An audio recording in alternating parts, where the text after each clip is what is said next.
everyone, it's Sierra with FreshX, and today I have a good friend of mine, Luciano with me here today, and we're going to be showing everyone how to make fresh pasta. Absolutely. Well, not just fresh pasta. We're going to make some spinach and ricotta ravioli and maybe some tortelli as well. Oh, wonderful. But let's dive right in. All right. So here we have just basic all-purpose flour, about 5 cups, equivalent to about a little over 2 pounds. Okay. Like a kilo. So that will call for about 11 eggs. So I just put them in our very purposeful KitchenAid mixer with a hook attachment. Okay. Then we actually are going to add 1 teaspoon of turmeric. Right. So that obviously turmeric has a very antioxidant characteristics, anti-inflammatory and everything. It's good for you. But what it does is that it actually turns stuff yellow. So when you do an egg pasta, it looks like you have more eggs in there than you actually do. Perfect. Good trick. That is. So we're just going to crack our eggs in there. So those are the only 3 ingredients that I'm going to put. Okay. So eggs, turmeric, and flour. No salt. Okay. Salt we put in water while we cook the pasta, yes. So another thing that usually I add in semolino, depending on putting my pasta dough, depending on the use, is semolina flour. So if I was to make tagliatelle, fettuccini, stuff like that, I would actually add a ratio of about 9 to 1, actually 7 to 3 Semolina? Semolina. So and then 7 parts flour, 3 parts semolina. Okay, that's good to know. That will give you a pasta with a lot more strength. When it comes to ravioli, it can go from straight all-purpose flour and 80-20 or 90-10 split. Okay. So it will give it a little more texture, but it will retain the silkiness of the all-purpose flour. I wasn't able to get semolina today, but I'll have it Monday. There you go. But it doesn't matter. I mean, it doesn't do anything to the taste or anything like that. So then we let the KitchenAid mixer do our job for them. Yes. Growing up, actually in school, when I first went to cooking school, in San Pellegrino, of all places, we actually would have to mix and knead by hand. They were not mixing. That's what I thought we were doing today. Yeah, no. Well, I guess it makes it easier for us. Why? Why deal with all the hard Why deal work? with all that? So I'm going to turn it off now. I want to feel how the consistency is, which is great. I was checking just to see if I need to add another egg or not. Okay, and how do you tell? How can you tell? It's 4 years of making pasta. So not something the average person would know. No, but this is the rule of thumb. So I put in a kilo of flour, Yes. or 2.2 cups, and about 11 eggs. Okay. Large eggs. Yes. So if you use that recipe, you'll have a pretty good dough. All right. Yes. Do we add water, or is that it? That's it? No, All right. no water. Right, so at this time, so you see now the mixer is almost struggling a little bit. Yes. But And there is I see still that some yellow color. right. There is still some sediments in there. So we let the mixer do its thing, and we can actually go there and prepare the filling, the ricotta and spinach filling. All right, let's go. Right. So step 2 in making any stuffed pasta obviously is working on the stuffing. Okay. So today we go with a very Italian classic spinach and ricotta. So Sounds delicious. Add a touch of olive oil. All right. And always add just a tiny bit of butter for flavor purposes. I love butter. Right? Secret. Well, usually, in Italy they say chefs from the north use butter, chefs from the south use olive oil. I just like to use both. I do as well. It enhances a lot of flavor. It does. I like butter in general, on everything. And how do you like garlic? I love garlic. Plus, garlic is good for Garlic is good for your heart. It's good for your all blood, different things circulation. in your body. So we want to get the garlic nicely roasted because that is what will give the ultimate flavor to the stuffing. I wish you could smell it right now. And then we have our bowl of fresh spinach over here. Just go from raw, we don't steam or anything. All right. Just gonna let them cook straight on the stove. We're gonna season the stuffing at the end after we add the Parmesan cheese. Okay. And why do we do this? Because spinach do release a lot of water. Yes. And if you were to poach them or boil them or do whatever, all the natural stuff, juices, would actually, you would lose. Okay. So the spinach wouldn't be just as nutritional. Then here we have our ricotta. Okay. What type of ricotta do you prefer? Whole milk, skim? Whole milk is always kind of better. It has the most nutritional value. Okay. Most proteins and whatnot. Can you smell the garlic? I can. So the one thing with ricotta, sometimes, you know, depends on which brand it is. Okay. Some are watery, more watery than others. All right. Some are kind of very dry, and you don't even need to do anything to it. Some Okay. are so watery, just like this one. So I kind of want to evaporate some of that moisture because I don't want the stuffing to be Too fluidy. too liquidy. Because that in turn will wet the pasta, and then it's gonna Break create apart? holes and break after cooking. That would not basically- go for good presentation. No. How many years have you been doing this? Well, I was considering from when I first started going to cooking school, about 42 years. 42 A years. couple of careers by many people's standard. So you know a thing or two about what you're doing. Yeah. Somebody say. Somebody said that in the past. All right, so now we add our little Parmesan cheese. Is there a specific preference? Like this is Parmigiano Reggiano. Yes. What would you suggest? Oh, Parmesan Reggiano all the Okay. way, yeah. I mean, some people are more fond of pecorino, so that's a valid alternative, but not me. I love Parmigiano Reggiano. Oh, it looks so good. We're done with this here. All right. Yeah. So we're gonna go back to our station and finish the stuffing and get some ravioli made. So back here with our pasta dough, as you can see now, it basically scraped everything off the bowl, and as you can see, the mixer is really having a hard time Yes. kneading it, even at the lowest temperature. So you want to stop there because you don't want to burn the motor of your mixer Thank you.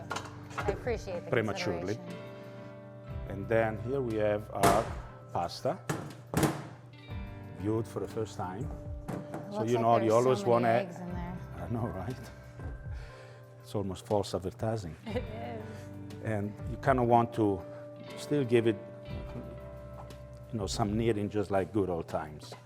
So basically, knead like this, a couple of times. You could make fresh pasta dough instead of working out during this quarantine. Oh, absolutely.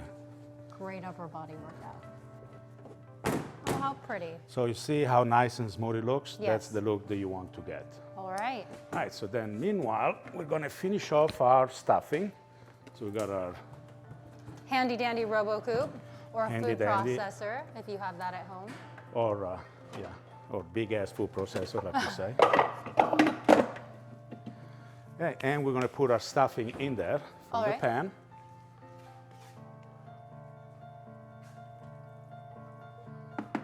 And just give it a quick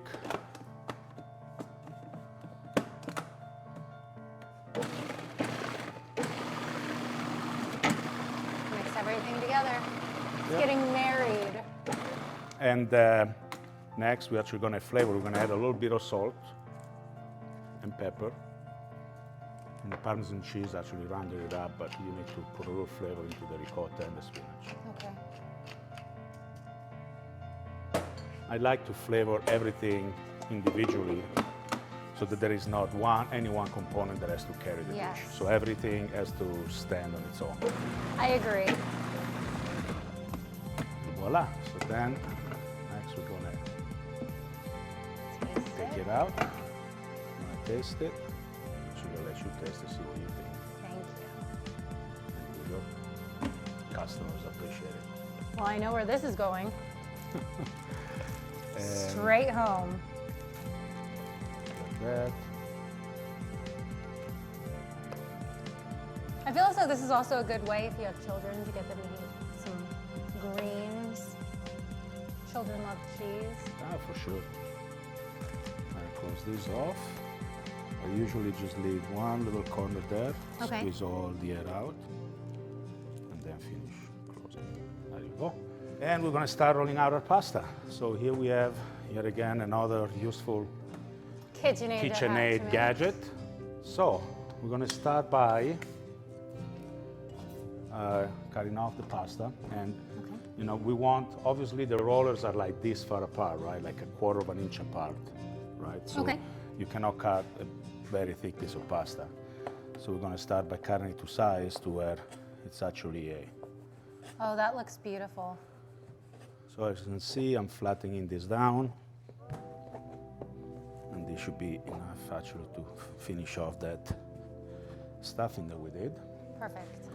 So then you always want to have extra flour handy, because as we pass this through the rollers, the pasta is going to like absorb all this flour, and then it starts getting sticky and wet, and then it gets stuck to the rollers, and that's never a good proposition. So you can see, I'll roll it twice, I'll fold it once, then I'll roll it the other way. I didn't know that. Well, that is because after 4 years of doing pasta, you kind of perfected things to a science. So ideally you want a nice rectangular square piece of pasta without too many, without too many little curves or anything. And I don't know if you noticed, I'm basically, I cut 3 pieces. So instead of cutting one piece all the way, or rolling it all the way to how thin I want it, I roll all 3 pieces, at the same time throughout the various settings. And then you start decreasing the setting. To thin it out? Yep. Okay, so now we're getting to where I'm almost, I have the pasta exactly where I wanted it. And also one good trick when making fresh pasta, never handle it with your fingertips like this, always with the back of your hand. So I think this was my last go.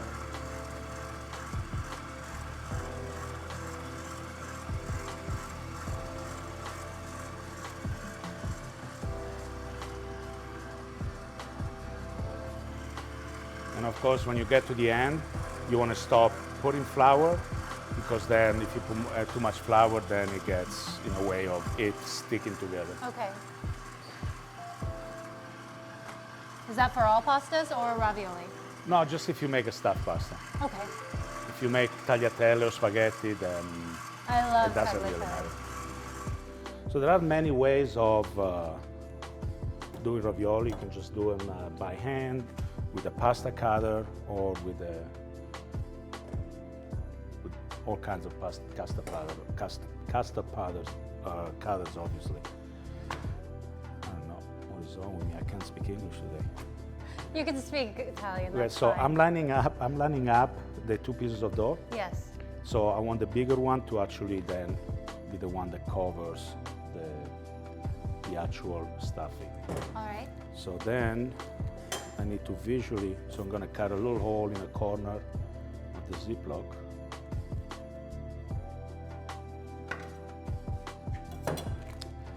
So for instance here, I'm going to probably start making 2 ravioli per side right here, right? All right. So which means that I got room here for just 1. And then I just go like that. What was your favorite pasta growing up? Oh, I don't know, anything my mom made. But her gnocchi were pretty far out. Oh. Now we're gonna add some glue to the pasta. All right. Basically just water. So we're gonna wet it so that when we put the other pasta on top, it's going to stick nicely. Stick nicely, exactly. Let's put it this way. So you see what I did there? Yes, I did. covered it thick. So then I'm gonna actually get to where I line up and I press down on the edges. And then I kind of press down there just so I know what the stuffing is, and the same thing. And then you can either use, like I said, something like this. It's beautiful. Waterworks now. And you want to try your hands with the rest? Yes. And then most important of all is squeezing out the excess air and making sure that around the filling, the pasta is sticking. So mine are definitely not as good looking as yours are. This is my first time making ravioli. Okay, well. Best to learn from the best. Not bad, I guess. So then when,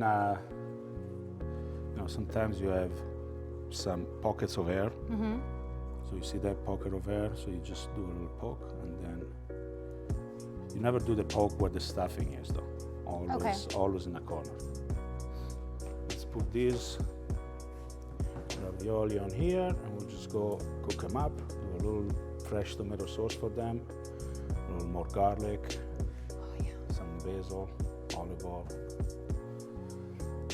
The way to my heart.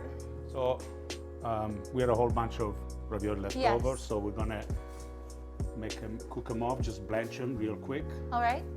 So that then you can actually keep them in the fridge or freeze them if you're not planning to use them in the next few days. Perfect. Right, and then all you have to do is just put them on a pan with a little hole on the bottom so that it doesn't stick. All Kind right. of move them around just like that. And then if you put them in a freezer like this, they will freeze, and then after they're frozen, you can actually put them in a Ziploc. You want everything always to be airtight. Of course. And then you can actually, either defrost them or even just, dip them back in boiling water before you put them in a sauce, or just put them in a sauce directly from the freezer. Okay. Final step. Okay. We're actually cooking a very quick sauce that will go great with the ravioli we just made. All right. And it's going to be olive oil, garlic, fresh tomato, and basil. Oh, that sounds delicious. It is. So we're going to add a little bit of olive oil to our pan, which I heat up previously, just like I did before. Just a tiny little bit of butter. And then, we got the garlic up here. Sometimes I feel like the simplest things are the best. It is. I think that people try and use too many ingredients sometimes and everything just kind of gets lost. Exactly. Oh, look at that browning. Mm-hmm. I love the smell. Well, I love brown butter though. So obviously if you start with a hot pan, the sauce is going to be ready that much quicker. Right, and then we take some basil leaves. Just put them in there. Another one. So it doesn't have to be sliced or anything like that. Nice thick leaves. Because just like spinach, whatever, once it's cooked, it will just, it go down to nothing. A little cracked pepper.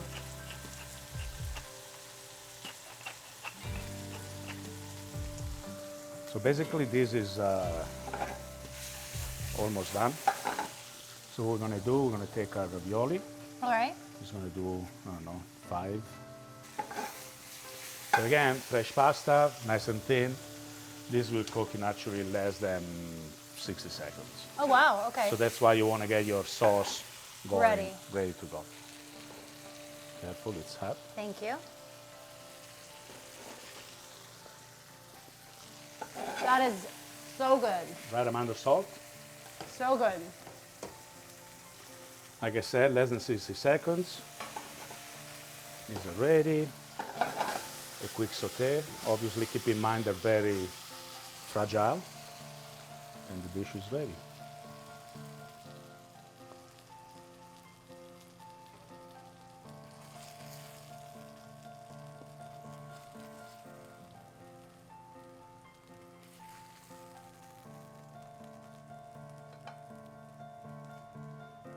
It always kind of look better if you kind of arrange them some way, somehow. Oh, okay. So that they're not just like thrown on a plate.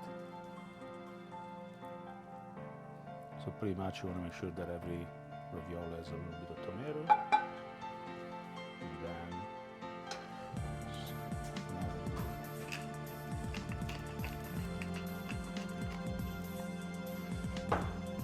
and bon appetit, Sierra. Your first ever spinach ricotta ravioli. So excited. I'll tell you how it tastes. Hot.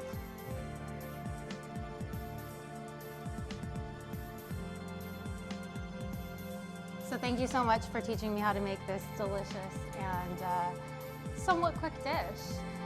This will be our first one, and stay tuned for our next. Tagliatelle.